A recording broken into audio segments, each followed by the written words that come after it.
Nabikono mbaliriza ku Chosen Generation kakwendo cyane tuba tudamu ebiroto no kwiga ku topics endala nyingi eziri mecha. Okay, olwatu agoba tunule kiroto ekya kalondoozi wali biroto nga bisatu. Mujja tubuli ebiroto bira mu comment wali biroto nga bisatu bemanyi ebitambulirako omwoyo guno ogwaki ogwa kalondoozi. Otegeye otya ntolina kalondoozi owo ekiroto eva kyofuna ng'ekiroto ekyo obanga olina byobugobako nga bw'ofuna ekiroto ekyo ng'omanya ebintu ebikoze ki bifudde. Ekiroto ekisooka osobola okulota omusota. Now omusota guno ebiseera ebisinga bw'ogulota guba tegulina buzibu bwonna, tewali hamu yonna gikukolako. Oluusi ogulaba mu nnyumba nga gutambula manya mukwano gwange monitoring spirit ebe ekumonitaringa so that tosukka line gye bayateekebwawo.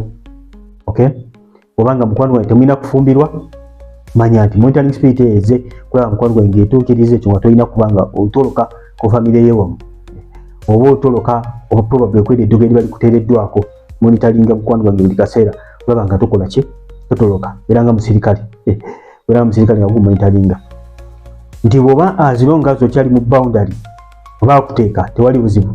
Naye olunaku lw'ogezaako okubanga ofuna breakthrough ey'amaanyi oyigiriza okubanga ogenda kubanga otoloka opportunity ey'amaanyi wezze lukulokoka ng'olota omusota ogugoba bulijjo ogulota tegulina buzibu bwonna. Amu olota omusota nugamba omusota tegulina buzibu bwonna olota guli mu nnyumba ati mukwano gwange monitoring spirit. Abamu ng'olina ekintu ky'otandise n'otanga mukwano gwange olabamu omusota ogwo guli omwo manya nti mukwano gwange ogwo omusota gw'olaba gulina kye guliko teguli awo gwokka totula butuuza awo. Oluusi guba guze ku destroyinga bufumbo bwo, oluusi guba guze ku destroyinga business. Abamu ogulota guli mu business yo naye ng'olaba tegulina kye gukola manya nti mukwano gwange eyo monitoring spirit ebeeze kubanga ezikiriza ebyenfuna byo oba okumonitoringa okukumira ku level nga teweeyongerayo wala lwaki kubanga guno omwoyo guba kumonitoringa. Kyo tekyakyo osobola okulota ekiraga monitoring spirit oba kalondoozi. Nekigambo nga bwekiwulira nti kalondoozi kitegeeza guno omwoyo guba gulina kubanga gukola ki ekigendera kyagwo kubanga gukulondoola bulondoozi oleme okubanga mukwano gwange obreaking okubanga okola ki osukkaawo. Ekiroto eky'ente. Okay, waliwo ente abamu gye baloota si buli muntu yenna nti aloota ente naye waliwo abantu abamu ng'oloota ente buli wogende kola ekintu eky'amaanyi oluusi gy'oba interview gy'ogenzeeko n'oloota nga nte teyeyogera n'oloota nga ente oluusi ekugoba ng'ekuzaayo ewammwe. Waliwo eyaloota nga ente emukoneramu stamp mu passport ye ku immigration. So mukwano gwange timanya nti monitoring spirit naga monitoring spirit kyekola oba kalondoozi kyakola kubanga mukwano gwange akukuumira ku level noba nga tolina kubanga misbehaving okusinziira ku mateeka agaba gatikibwako mu nsi ey'omwoyo eri family yo oba eri obulamu bwogwe nga gwe specifically okubanga totoloka kusukka waawo. So monitoring spirit gubeeranga mwoyo omusirikale ogukuumira mu mbeera okubanga tokola ki totoloka.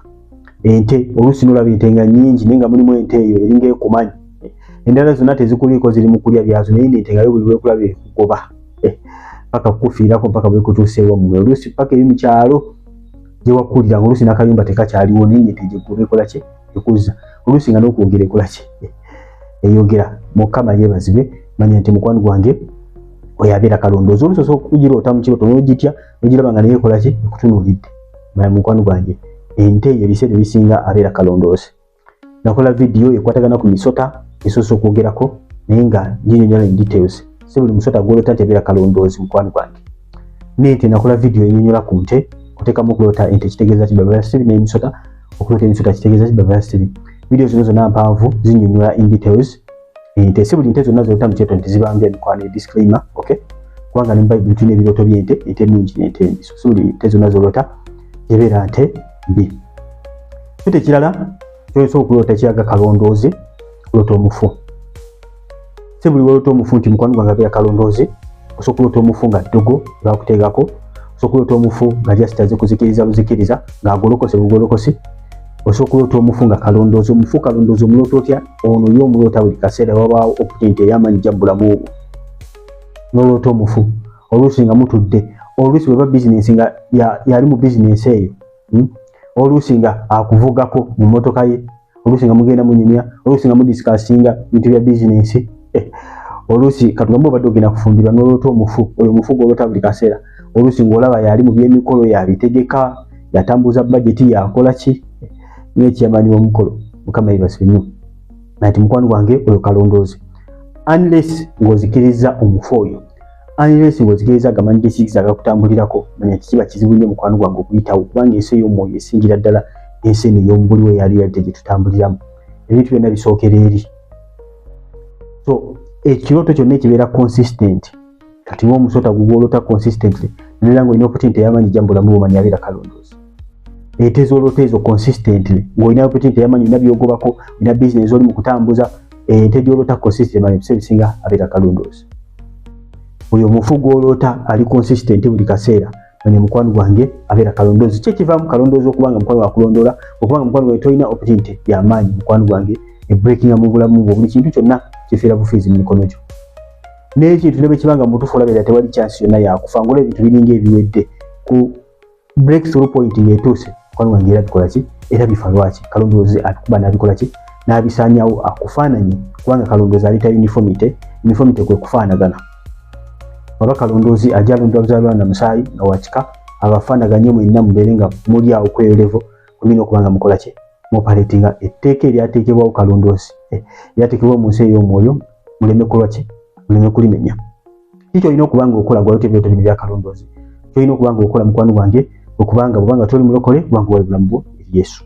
Number 2 kwe kwenenya endagaano zonna zewakola muli ez'obusamize endagaano zetwakola n'abafu zonna endagaano zonna zetwakola emmere gye twalya abamu wasamira mwakola emikolo gya sitaani wali emmere eweereddwayo eri ebikatonda ebirala babulinga egitugaana ne mu ndagaano empya mukama waffe omulungi yeebazibwe nnyo endagaano ezo okubanga ozeekuttwako neneolekolwa n'olutalo neweekutula ku niyo gino ejjagirondoola obuzaala n'omusayi n'okuba omwoyo guno gwa kalondoozi okubira ddala birooto ki by'omanyi mukwano gwange ebiraga kalondoozi mu comment section tube nga tukuyigirako birooto by'omanyi nti omanyi kino kyo kitambulirako nnyo omwoyo gwe bayita ogwa kalondoozi na bino byonna byenjogedde ebikwatagana ku birooto bino bya kalondoozi bagambye nti no si buli woloota ente disclaimer yabeera kalondoozi si buli woloota omufu yabeera kalondoozi si buli woloota omusota nti yabeera kalondoozi ezo na video 3 nazogerako in details naye kyekiri consistent ng'olina breakthrough point gyotuuseeko manya